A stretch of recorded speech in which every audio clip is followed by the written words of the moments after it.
Վերամբարձ կռունկի վրա հայկազուն արքեպիսկոպոս Նաջարյանն է, Ավերումից 1 դարան ծոծում է սահմանային Կիրանցի եկեղեցու խաչը, ապա մատուցվեց առաջին պատարագը։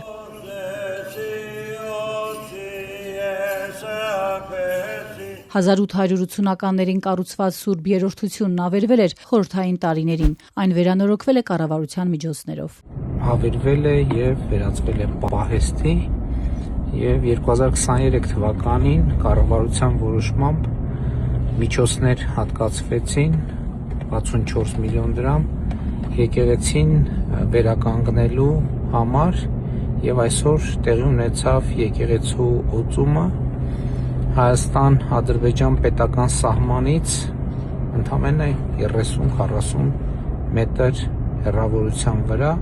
Այսօրվա արարողությանը մասնակցած վարչապետը Ադրբեջանի հետ սահմանազատված Կիրանցի եկեղեցու օծումը խորհրդանշական է համարում։ Փաշինյանը սակայն արդեն 1 տարի հաշտ չէ կաթողիկոսի ու նրան աջակցող հոգևորականների հետ, բայց հակակաթողիկոսական արշավն այսօր նրան չխանգարեց ներկա գտնվել եկեղեցու օծման արարողությանը։ Հայկազուն արքեպիսկոպոսը նորոգված եկեղեցում դիմավորեց վարչապետին, սեղմեց նրա ձեռքն ինչպես այդ ժամանակ, այնպես էլ Գմբեթի խաչի օծումից հետո եկեղեցու բակում։ Գարեգին II կաթողիկոսությունը պաշտպանող բարձրաստիճան հոգևորականը նաև օրհնեց վարչապետի գործերը, որից մեկն էլ կաթողիկոսի հեռացումը որպես խոստում տեղ է գտել Փաշինյանի առաջնորդած քաղաքացիական պայմանագրի նախընտրական ծրագրում։ Ոչ մի արտարոց բան տեղի չի ունենում։ Սրբազանը գնացել է օծելու Կիրանցի եկեղեցին եւ որևէ կապ չունի այդ երևույթը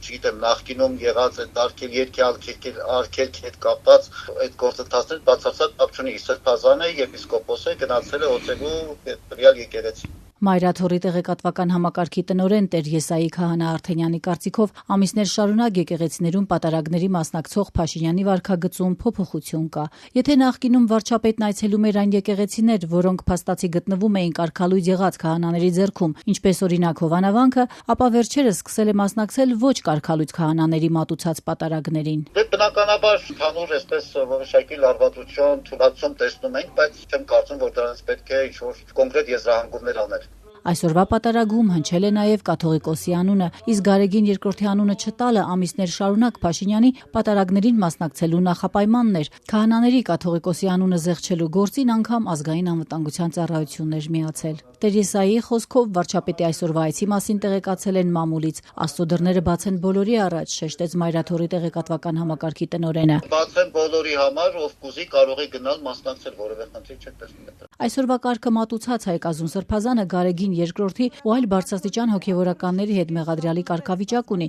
դատական ակտը չկատարելու հոդվածով։ Այդ ակտը Մասյացոտնի թեմի առաջնորդի պաշտոնից ազատված ու եպիսկոպոսական կարգից զրկված Գևորգ եպիսկոպոսին, աշխարհի կանոնով Արման Սարոյանին է վերաբերում։ Ըստ իրավապահների կաթողիկոսը չպետք է կարգալույծ աներ Սարոյանին, քանի որ վերջինս իրեն հեռացնելու հարցով դատարան էր դիմել։ Ողջ օրվա ընթացքում հայկազուն arczepiskopos-ի հետ կապ հաստատել ազատությանը չհաջողվեց։ Տավուշի թեմի առաջնորդարանի Facebook-յան էջում այսօրվա արարողության մասին տեքստում ու նկարներում բացակայում է վարչապետի ու նրա թիմակիցների այցի մասին հիշատակումները։